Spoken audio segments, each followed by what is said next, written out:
Hello everyone, welcome back to Ninja Prep. This is Kapil Goyal, your educator and mentor for PG Physics.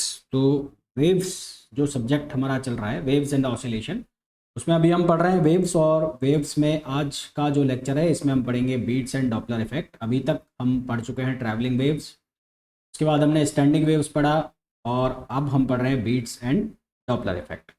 Hopefully जितने भी मैंने अभी तक lectures आपको कराए हैं, जितने भी क्वेश्चंस कराए हैं, वो सब आपको समझ में आ रहे होंगे। अगले एक दो दिनों बाद यहाँ पर आपको टेस्ट भी दिखाई देंगे आपके पोर्टल पर, तो वो टेस्ट आपको देने हैं, है ना। ऑनलाइन टेस्ट होंगे, अभी वो आज एक्टिवेट हुए हैं तो इसलिए अभी तक पहले नहीं आ रहे थे। तो अगले एक दो दिनों बाद वो टेस्ट भी दिखाई देने लगे। मतलब आपका जो कोर्स है उसमें लगातार लेक्चर्स आते रहेंगे ना। ये एक बार ख़त्म भी हो जाएगा सिलेबस चाहे, उसके बाद भी क्वेश्चन वगैरह इसमें आते रहेंगे। तो आज जैसा कि मैंने कहा, हमें पढ़ना है बीट्स और डॉपलर इफेक्ट। तो क्वेश्चंस हमारे ज़्यादा होंगे, इतनी ज़्यादा थ्योरी वाला पार्ट इसके अंदर है नहीं, और ना हमें इतना ज़्यादा थ्योरी से मतलब है इसकी से। तो चलिए स्टार्ट करते हैं। तो सबसे पहला हम बात करेंगे बीट्स की। तो बीट्स की अगर मैं बात करूं तो बीट्स एप्लीकेशन है। हमने पढ़ा था सुपरपोजिशन प्रिंसिपल। सुपरपोजिशन प्रिंसिपल के 3 एप्लीकेशन थे। पहला एप्लीकेशन था इंटरफेरेंस, वो हम पढ़ चुके हैं। सेकंड एप्लीकेशन था उसका standing wave. Standing wave is the application of superposition principle. और तीसरा एप्लीकेशन जो है उसका वो है बीट्स। सुपरपोजिशन प्रिंसिपल क्या था? जब दो जो वेव्स हैं, वेव्स का नेचर इंडिपेंडेंट होता है। दो वेव्स जब किसी एक पॉइंट पर पहुंचती है तो वहां पर उस पॉइंट का जो एम्पलीट्यूड है उसमें डिस्प्लेसमेंट बढ़ जाता है। वो डिस्प्लेसमेंट किसके बराबर हो जाता है? जो वेव्स वहां पर क्रॉस कर रही है उस पॉइंट के ऊपर, उनके अलजेब्रिक सम के बराबर होता है। और उस फिनोमेना को हमने नाम दिया था क्या? सुपरपोजिशन। सुपरपोजिशन में एक फिनोमेना होता है बीट। अब इस बीट्स में क्या होता है? जब दो साउंड वेव्स जिनकी फ्रिक्वेंसी थोड़ी सी डिफरेंट हो। अभी तक हमने बात की थी इंटरफेरेंस की, और हमने बात की थी किसकी? हमने बात की थी इंटरफेरेंस और स्टैंडिंग वेव की। इंटरफेरेंस और स्टैंडिंग वेव के अंदर क्या था? जो उनकी फ्रिक्वेंसी थी वो सेम थी। इंटरफेरेंस एंड स्टैंडिंग वेव के अंदर फ्रिक्वेंसी सेम थी, but in the case of beats जो फ्रिक्वेंसी है वो स्लाइटली डिफरेंट होगी। फ्रिक्वेंसी के अंदर थोड़ा सा डिफरेंट होगा। थोड़ा सा डिफरेंस का मतलब, मान लो कोई फ्रिक्वेंसी, कोई वॉल्यूम है, कोई आवाज़ है जो आपको सुनाई दे रही है 400 हर्ट्ज की फ्रिक्वेंसी, और एक आवाज़ है जो सेम टाइम पर सुनाई दे रही है 402 402 हर्ट्ज की फ्रिक्वेंसी है। अब वो दोनों की अगर अलग अलग फ्रिक्वेंसी हो गई तो आप, और दोनों एक साथ आ रही हैं, तो आप सुनोगे कि आप देखोगे कि जो रिजल्टेंट वेव आ रहा है उसकी जो वेव की जो इंटेंसिटी है या जो वेव की लाउडनेस है उसमें लगातार वेरिएशन चल रहा है। तो वेरिएशन जो होगा उसको हम क्या कहेंगे? बीट्स कहेंगे। तो एक लाइन में अगर मैं डेफिनेशन दूं तो variation in intensity of sound और लाउडनेस इज कॉल्ड बीट। तो मैंने कहा जब दो स्लाइटली डिफरेंट फ्रिक्वेंसी की वेव्स आपस में सेम पाथ पर जा रही होंगी और सेम डायरेक्शन में होंगी, तो जब वो सुपर इम्पोज करेगी, या ऐसा कह लो जब उनके बीच में सुपर इम्पोजिशन होगा, तो जो रिजल्टेंट साउंड है वो कहीं पर तेज सुनाई देगी, कहीं पर स्लो सुनाई देगी। यानी कि उसकी जो लाउडनेस है उसमें वेरिएशन सुनाई देगा। उसको हम क्या नाम देंगे? बीट्स नाम देंगे। बीट्स फ्रिक्वेंसी का जो फॉर्मूला आता है वो ये फॉर्मूला आता है, और इसी फॉर्मूला से हमें मतलब है कि beats frequency equals to F1 minus F2। एक वेव की फ्रिक्वेंसी हो गई F1 और एक की हो गई F2। एक ज़्यादा से ज़्यादा ये पूछ लिया जाता है टाइम पीरियड का। टाइम पीरियड जो है, टाइम पीरियड, तो टाइम पीरियड किसके इक्वल हो जाएगा? 1/F1 minus 1/F2। Time period किसके बराबर हो जाएगा? 1/F1 minus 1/F2। ठीक है, इस तरह का क्वेश्चन। अच्छा, फिर इसमें एक चीज़ ध्यान रखना, नोट लगा के मैं लिख देता हूँ। जब भी बात होगी वैक्स करने की, आपको क्वेश्चन ऐसा दिया जाएगा कि 2 जो फॉर्क है और उनमें से एक के ऊपर वैक्स लगा दिया गया है, एक की फाइलिंग कर दी गई है।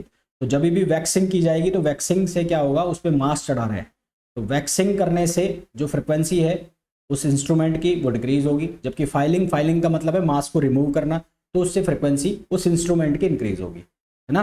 तो वैक्सिंग, अगर शब्द आएगा वैक्सिंग, तो वैक्सिंग से क्या होगा? फ्रिक्वेंसी डिक्रीज होगी।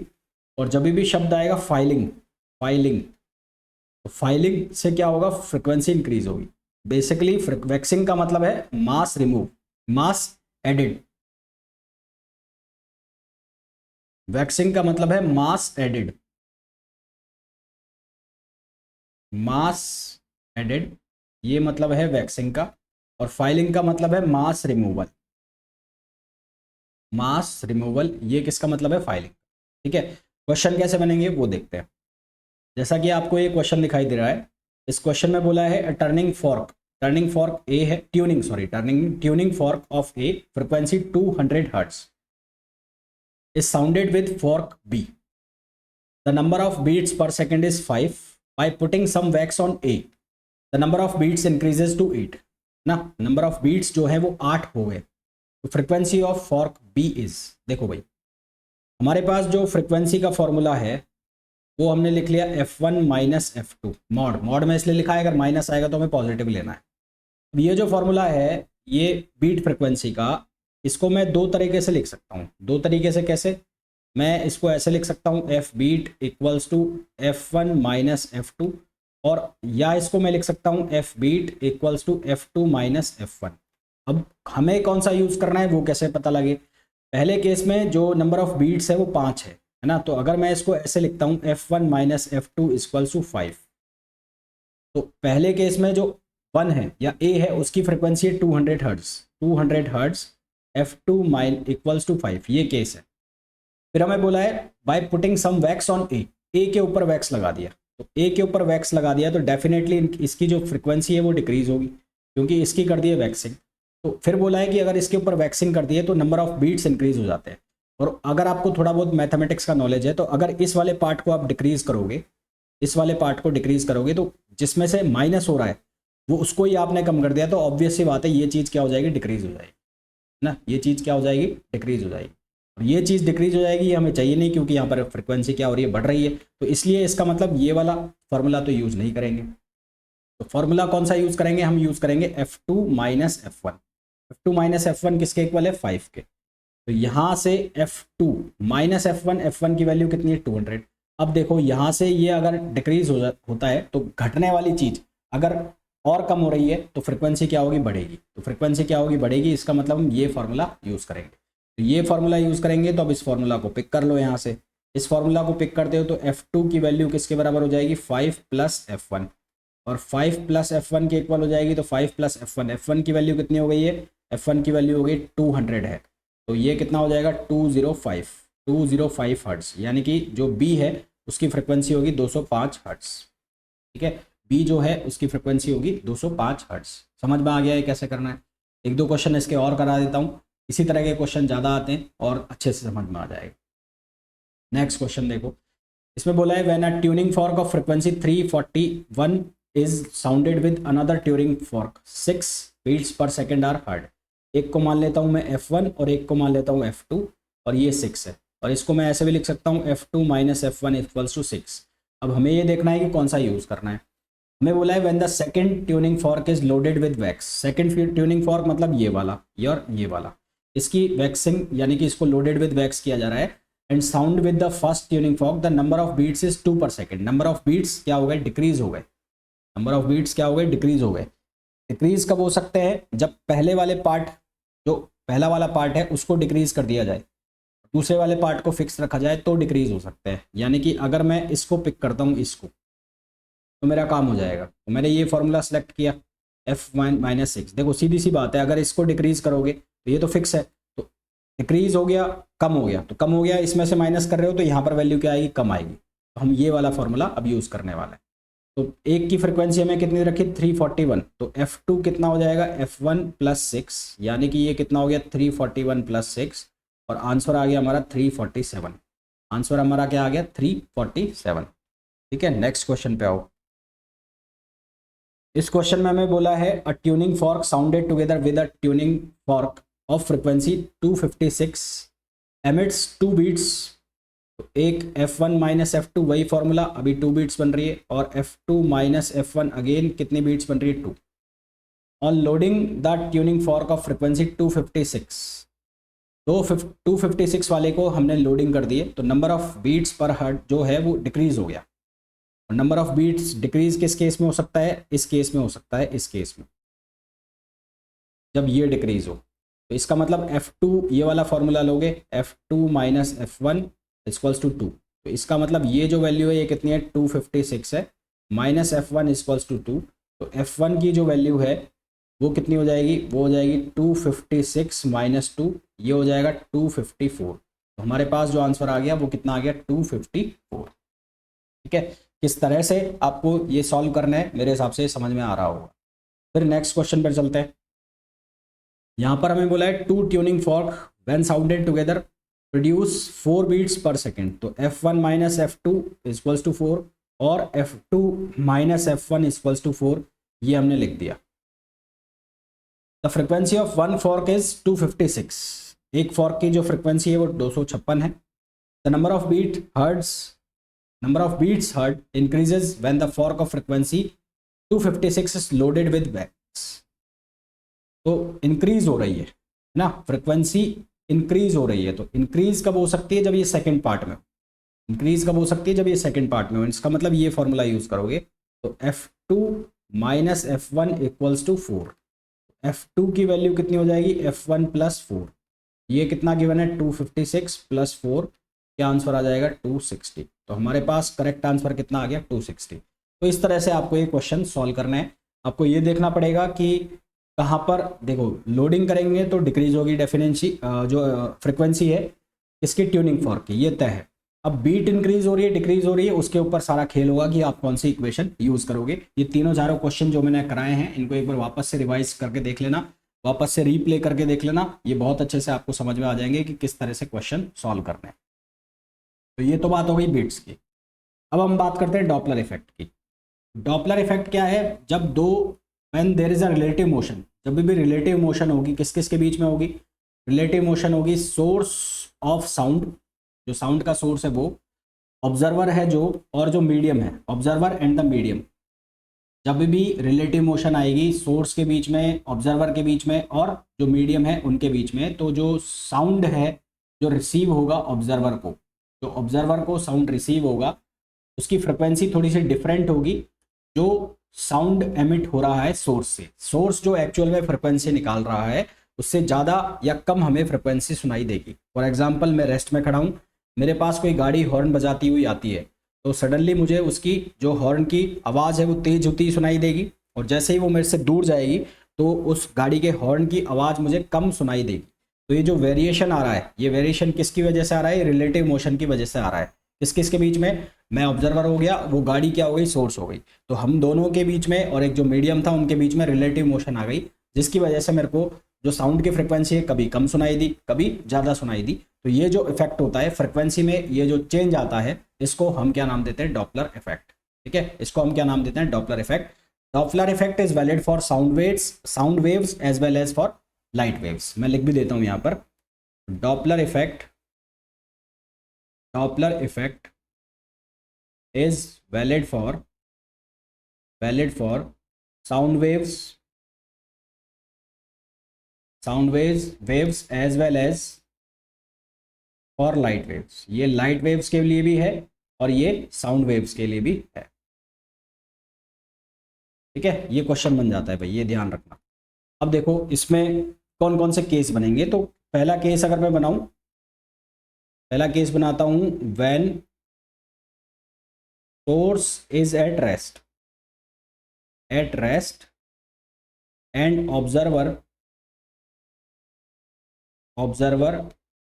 is moving towards the source,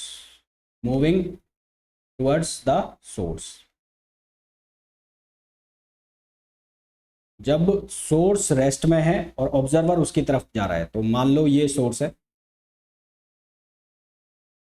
ये सोर्स है और इसकी तरफ कौन जा रहा है, ऑब्जर्वर जा रहा है। तो सीधी सी बात है, जैसे जैसे ऑब्जर्वर इसकी तरफ जाएगा, मान लो ऑब्जर्वर की स्पीड है v0, v0 का मतलब है स्पीड ऑफ ऑब्जर्वर, तो बहुत ही सिंपल सी कहानी है। जब ऑब्जर्वर साउंड की तरफ जाएगा, सोर्स की तरफ जाएगा, कुछ लाउड स्पीकर चल रहा है, मैं उसकी तरफ जाऊंगा तो मेरे को उसकी फ्रिक्वेंसी ज़्यादा सुनाई देगी। ज़्यादा सुनाई देने का मतलब है कि मेरे को जो फॉर्मूला बनाना है, f का मतलब हो गया अपरेंट फ्रिक्वेंसी, f0 का मतलब हो गया जो उसकी एक्चुअल फ्रिक्वेंसी है वो किसकी, सोर्स की। तो अब मेरे को ज़्यादा सुनाई देना है, यानी कि इसकी वैल्यू ज़्यादा होनी चाहिए। तो अब मैं क्या करूँगा, जो फॉर्मूला बनाऊँगा उसमें मैं ऐड करूँगा ऐसे, ज़्यादा तब ये ऊपर वाली वैल्यू ज़्यादा होगी तभी ये वैल्यू मेरे को ज़्यादा सुनाई देगी। तो सिंपल सी बात है, जब ऑब्जर्वर उसके पास जाएगा तो ये ज़्यादा होनी चाहिए। ज़्यादा कब हो सकती है, जब यहाँ पर ये ऐड हो। यहाँ पर जो ये v है, ये v क्या होगा, वेलोसिटी ऑफ साउंड, ये क्या होगा, वेलोसिटी ऑफ साउंड। एफ का मतलब है अपरेंट फ्रिक्वेंसी, अपरेंट फ्रिक्वेंसी, ठीक है। और एफ नॉट का मतलब, अपरेंट का मतलब है आभासी, जो सुनाई देगी, और एफ नॉट का मतलब है एक्चुअल फ्रिक्वेंसी। एक्चुअल फ्रिक्वेंसी किसकी है? सोर्स की। ये केस हो गया जब ऑब्जर्वर उसके पास जाएगा। मान लो कि ऑब्जर्वर उससे दूर जाए, दूसरा केस बना ले, when observer moving away, moving away from stationary source. Stationary source मतलब सोर्स रेस्ट में है, स्टेशनरी सोर्स, इससे दूर जाए। इससे दूर जाने का मतलब है ये वाला केस बना हुआ है, ये वाला केस बना हुआ है, और ये जो ऑब्जर्वर है ये जा रहा है इससे दूर, इससे दूर जा रहा है, तो यहाँ स्पीड लिख दी मैंने इसकी वी नॉट। अब ये दूर जाएगा तो फ्रिक्वेंसी कम होगी। कम होने का मतलब है कि अब मेरे को इस वैल्यू को कम करना पड़ेगा। तो कम करें, कम कैसे हो सकती है? कम कैसे हो सकती है? अगर मैं लिख दूँ V minus V not on V, तो अब ये कम हो गई, है ना। तो ये बहुत ही सिंपल सिंपल से फॉर्मूले हैं, इनमें बहुत ज़्यादा नहीं उलझना है, सिंपल सी लॉजिक है ये। लॉजिक के हिसाब से आप आराम से फॉर्मूला बना सकते हो। थर्ड केस इसका ये बन सकता है कि जो सोर्स है वो मूविंग हो और ऑब्जर्वर रेस्ट में हो। Source is moving, moving to observer, moving to observer, और ऑब्जर्वर किस में है? रेस्ट में। ऑब्जर्वर किस में? रेस्ट में। यानी कि कुछ ऐसी कहानी, ये सोर्स है और ये ऑब्जर्वर है। ये कुछ ऐसा समझ सकते हो कि आप लाउड स्पीकर के पास आप जा रहे थे पहले, अब लाउड स्पीकर आपके पास आ रहा है, आप रेस्ट में हो, तो अब आपको ज़्यादा सुनाई देगा। ज़्यादा सुनाई देगा तो इस केस में आपको जो डिनोमिनेटर है, दो चीज़ें हैं, या तो न्यूमरेटर को बढ़ा दो या डिनोमिनेटर को क्या कर दो? कम कर दो, अगर ज़्यादा वैल्यू चाहिए। तो अब मैं सोर्स को भेज रहा हूँ पास में, तो वी एस लिख दिया मैंने इसको। अब मेरे को फ्रिक्वेंसी का फॉर्मूला क्या बनाना है? F not. मैंने कहा या अगर ये वैल्यू ज़्यादा चाहिए एल एच एस वाली, तो क्या करना है? या तो न्यूमरेटर को बढ़ाओ या डिनोमिनेटर को कम करो। तो न्यूमरेटर को तो हमने बढ़ा लिया, यानी कि अंश को तो हमने बढ़ा लिया, अब डिनोमिनेटर को क्या करना पड़ेगा? कम करना पड़ेगा। तो ये कैसे कर सकता हूँ? v minus v S. तो जब सोर्स पास आएगा स्टेशनरी ऑब्जर्वर के, तो फॉर्मूला लगेगा ये। सिंपल सी बात है। चौथा जो केस होगा उसमें क्या होगा? सोर्स दूर जाएगा, source is moving away, moving away.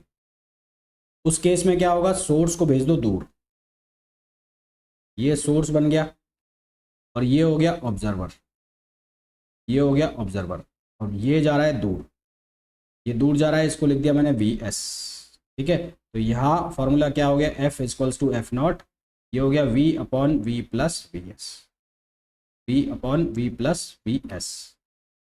दूर जाएगा, दूर जाएगा तो नीचे वाली चीज़ को कर दिया मैंने ज़्यादा, ज़्यादा कर दिया तो फ्रिक्वेंसी हो गई कम। तो ये चार फॉर्मूले हैं, इनके कॉम्बिनेशन भी बनाए जा सकते हैं। इनके पीछे आपको ऐसा कोई डेरिवेशन याद करने की जरूरत नहीं है, बेसिक बेसिक सा फॉर्मूला है, लॉजिक है, लॉजिक लगाओगे तो ये फॉर्मूला हमेशा याद रहेंगे, इनको याद करने की जरूरत पड़ेगी नहीं। अब मैं इनके क्वेश्चन आपको करा देता हूँ डॉपलर इफेक्ट के, ठीक है। डॉपलर इफेक्ट के क्वेश्चन मैं आपको करा देता हूँ। पहला क्वेश्चन है Doppler effect is applicable for, तो मैंने आपको बताया डॉपलर इफेक्ट साउंड और लाइट वेव दोनों के लिए एप्लीकेबल है। फिर हमें एक match the column first and second, ये क्वेश्चन दिया हुआ है। इसके कुछ ऑप्शन यही इसी पेज पर लिखे हुए हैं, कुछ ऑप्शन इसके आगे वाले पेज पर लिखे हुए हैं। पहला ऑप्शन जो लिखा हुआ है इसमें लिखा है change in apparent frequency due to the relative motion. अब ये जो है ये तो किसके साथ मैच कर सकता है? डॉपलर इफेक्ट के साथ मैच कर सकता है। तो ए जो है वो मैच करेगा आर के साथ, ए इसके साथ मैच करेगा। ए के साथ आर मैच कर रहा है तो वो ऑप्शन देखो, तो ये यानी कि ए और बी ऑप्शन तो गलत हो गए, तो या तो ऑप्शन सी है या डी है। अब बी ऑप्शन जो है उसमें बोला है intensity of sound waves varies with time. Intensity of sound wave जो टाइम के साथ वेरी करती है वो बीट्स होती है, तो इसका जो ऑप्शन है वो कौन सा होगा? बी होगा। तो यहाँ पर अब कौन सा ऑप्शन है? बी। बी का पी आ गया है ना, बी का पी आ रहा है, तो इसका मतलब ये ऑप्शन भी गलत है। तो दैट मीन्स ऑप्शन सही कौन सा होगा? सी होगा। बाकी चेक करने की जरूरत नहीं है, अपने नॉलेज के लिए आप इनको याद कर सकते हो। Sound wave in air are, क्या होगा उसका? Option S, longitudinal. Sound wave होती है लॉन्गिट्यूडनल और लाइट वेव्स कौन सी होती है? Transverse wave. खत्म हो गया क्वेश्चन, ठीक है। इस तरह के क्वेश्चन भाई सीयूईटी में आ जाते हैं। काफ़ी आते हैं इस तरह के क्वेश्चन, तो ये कर लेना आप। फिर आते हैं नेक्स्ट क्वेश्चन पे। इसमें बोला है train standing at the outer signal. पहले मैं प्लेटफॉर्म बना दूँ, ये प्लेटफॉर्म है, ये है प्लेटफॉर्म, यहाँ पर ट्रेन खड़ी है, ये ट्रेन है, यहाँ ट्रेन खड़ी है। Blows a whistle of frequency 400 hertz. यहाँ से इसने फ्रिक्वेंसी कितने की, 400 हर्ट्स की, यहाँ से इसने साउंड यानी कि हॉर्न बजाया ट्रेन ने। The train begins to move with the speed of 30 metre per second towards the platform. और यहाँ पर ऑब्जर्वर खड़ा है जो रेस्ट में है। तो ट्रेन इसकी तरफ आ रही है, ट्रेन आ रही है ना, ट्रेन किसकी तरफ आ रही है, ऑब्जर्वर की तरफ, और इसकी जो स्पीड है सोर्स की वो है 30 मीटर पर सेकेंड। तो अब मेरे को ये बताओ कि जो ऑब्जर्वर है उसको फ्रिक्वेंसी ज़्यादा सुनाई देगी, सिंपल सी बात है, क्योंकि उसके पास आ रही है। तो उसका फॉर्मूला क्या था, सोर्स जो जिसमें सोर्स की स्पीड जो गिवन होती, तो उस केस में जब सोर्स ऑब्जर्वर के पास आ रहा हो तो ये फॉर्मूला लगाओगे, v upon v minus v s. पास आ रहा है तो ये ज़्यादा करनी है हमें, है ना, ज़्यादा करनी पड़ेगी। तो क्या आएगा, v माइनस क्या करोगे, वी एस करोगे। The frequency of sound heard by the observer standing on platform is. The train began to move with a speed of 30 metre per second towards the platform. ना ये किधर की तरफ जा रही है, टुवर्ड्स द प्लेटफॉर्म जा रही है, इसकी तरफ आ रही है, इसकी तरफ आ रही है, तो में ज़्यादा सुनाई देगी फ्रिक्वेंसी। ज़्यादा सुनाई देने का मतलब है, अब मैं इसमें क्या वैल्यू रखूँगा, एफ नॉट। एफ नॉट की वैल्यू कितनी है, 400 है। अब यहाँ पर v की जो वैल्यू है वो ले ली मैंने 330, कितनी ली है, 330, यहाँ गिवन भी है। अब 330 में से मैंने माइनस कर दिया, माइनस किसको कर दिया मैंने, 30 को माइनस कर दिया, क्या बना, ये बन गया 400 इंटू 330, कौन नीचे कितना हो गया, 300 हो गया। तो यहाँ से काट दो इनको, 100 से 100 कैंसिल आउट हो गया, 100 से 100 कैंसिल आउट हो गया, तो ये 11, ये कितनी बार कट गया, 11, 110 आ गया। तो सीधा सीधा आंसर आ जाएगा यहाँ से 440, आंसर आ जाएगा हमारा 440 हर्ट्स, जो कि है ऑप्शन सी। तो सी ऑप्शन इसका करेक्ट ऑप्शन हो जाए। ठीक है, तो आपने देखा एक लाइन का भी क्वेश्चन नहीं है, कि क्वेश्चन बड़े बड़े होते हैं, इनके सॉल्यूशन बहुत सिंपल से होते हैं, आपको कंडीशन को समझना होता है कि क्या कहना चाह रहा है क्वेश्चन। नेक्स्ट क्वेश्चन पे आओ। An observer moves towards a stationary source. अब ये सोर्स है, सोर्स को कर दिया स्टेशनरी, ये सोर्स है और ये स्टेशनरी है, रेस्ट में है। Observer move toward the stationary source of sound with a velocity 1/5। Observer इसकी तरफ जा रहा है, ऑब्जर्वर इसकी तरफ जा रहा है, और क्या दिया हुआ है, sound with a velocity 1/5 of the velocity of sound. तो ऑब्जर्वर की जो वेलोसिटी है वो 1/5 है किसकी वेलोसिटी की, साउंड की वेलोसिटी की, यानी कि v की वेलोसिटी की। इसको v लिख लें, वो ज़्यादा सही रहेगा, v मतलब है साउंड की वेलोसिटी। तो हमें परसेंटेज चेंज निकालना है अपरेंट फ्रिक्वेंसी में। तो ऑब्जर्वर उसकी तरफ जा रहा है, तरफ जा रहा है तो उसको ज़्यादा सुनाई देगी फ्रिक्वेंसी। तो f equals to F not, ये क्या हो जाएगा, v plus V nought upon V. ठीक है, v plus V nought upon V. तो इसको हम ऐसे भी लिख सकते हैं, F nought 1 plus V nought upon V. अब यहाँ से आपको दिख रहा है कि वी नॉट अपॉन वी की जो वैल्यू है वो कितनी है, 1/5 है, 1/5 है। तो यहाँ से मैं इसको ऐसे भी लिख सकता हूँ, F upon F nought equals to 1 plus 1/5। तो ये बन जाएगा 6/5। दोनों साइड माइनस कर दो 1, दोनों साइड माइनस करोगे 1, तो ये क्या बन जाएगा, F upon F not minus 1, और ये कितना बन जाएगा, 6/5 माइनस 1। परसेंटेज में लिखोगे एफ अपॉन एफ नॉट, ये हो जाएगा 1/5 इंटू 100, और ये हो जाएगा कितना, 20%। तो आंसर कितना आ गया, 20% आ गया, यानी कि ऑप्शन डी हमारे पास इसका करेक्ट आंसर हो गया। ठीक है, नेक्स्ट क्वेश्चन पे आओ। ये नेक्स्ट क्वेश्चन भी लगभग वैसा ही है। इसमें बोला है a source of sound producing wavelength 50 centimetre. अब यहाँ पर वेवलेंथ दी है लैम्बडा नॉट की वैल्यू कितनी है, 50। लैम्बडा नॉट की जो वैल्यू है वो दे रखी है 50 centimetre. Is moving away from a stationary observer. Observer अब स्टेशनरी है, ये ऑब्जर्वर बन गया, और ये ऑब्जर्वर जो है रेस्ट में है, इसमें रेस्ट में है, और ये हो गया साउंड। तो यहाँ बोला है source of sound producing wavelength 50 centimetre is moving away, ये इससे दूर जा रहा है ना, ये इससे दूर जा रहा है source. From the stationary observer with 1/5 of speed of sound. तो वी एस इक्वल्स टू कितना दे रखा है 1/5 और वी। दूर जाएगा तो ऑब्वियस सी बात है फ्रिक्वेंसी इसकी क्या होगी, कम होगी। कम होगी यानी कि अपरेंट फ्रिक्वेंसी है वो फॉर्मूला ये वाला लगेगा वी प्लस वी एस, ये फॉर्मूला लगेगा। तो फ्रिक्वेंसी और लैम्बडा एक दूसरे के रेसिप्रोकल होते हैं, हमें लैम्बडा निकालना है। तो इसको मैं लिख सकता हूँ 1 लैम्बडा प्राइम 1 लैम्बडा, ऊपर नीचे भाग लगा दिया, डिवाइड कर दिया v से, तो 1/1 plus V S over V. V S over V की जो वैल्यू है वो हमें गिवन है, कितने गिवन है, यहाँ से देखो V S over V, V S over V, V S over V की जो वैल्यू है वो 1/5 है। तो यहाँ पर वैल्यू रखेंगे तो ये कितना हो गया 1 लैम्बडा और 1/1 प्लस 1/5, तो ये बनेगा 5/6। तो यहाँ से 1 lambda prime equals to 1 lambda और ये बन जाएगा 5/6। अब मैं लैम्बडा की वैल्यू डाल देता हूँ। तो लैम्बडा की वैल्यू जो है वो कितनी होगी, लैम्बडा प्राइम है, ये हो गया 50 और ये हो गया 5/6, तो ये आ गया 1/60, यानी कि लैम्बडा प्राइम की जो वैल्यू है वो कितनी आ गई 60। तो हमारे पास जो करेक्ट आंसर आ गया वो कितना आ गया 60 आ गया।